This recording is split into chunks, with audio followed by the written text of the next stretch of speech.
eating Raising Cane? For me, I just remember I think the first time I had ever had it was we picked it up for takeout because we saw, it was this new chicken tender place. And, my brother, he's kind of a picky eater, and chicken tenders are, like, about the only thing that he ever eats. So, yeah, we just picked it up. And, I think I had the sandwich meal for the first time, and I fell in love.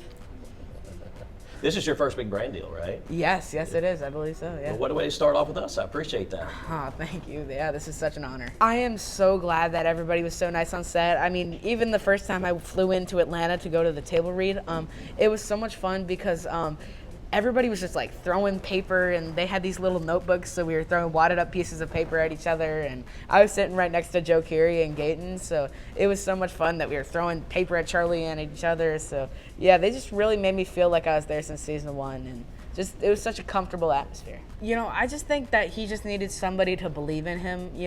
When Joyce was like, "You're not something Derek, you're delightful Derek," I think that was kind of the moment where he turned around for himself. And I saw some of myself in Derek with his insecurities, but as long as you just fill in those holes, then you can finally be a great person, because nobody's really that bad deep down. I felt like, it was really a weird atmosphere on set where it felt so bittersweet, especially on the last day of filming. A lot of people were crying on set, and this was their life work, because I know all the kids had been on there since that was their childhood. They'd been on there since they were 10 or 11, and they'd grown up on that show, and they just made such special bonds with each other, and it was so cool to see that. And I'm so glad that everybody was just together at the end, and everybody just felt that bittersweetness. And it was kind of sad to see it come to an end. A couple times, my mom, so we would all play bananagrams on set in the holding tent, and it was so much fun. And a couple times, my mom and I would get on set late, right, because we just had a later call time, and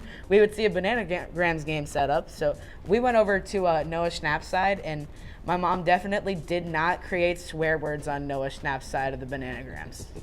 Definitely not. Good to know.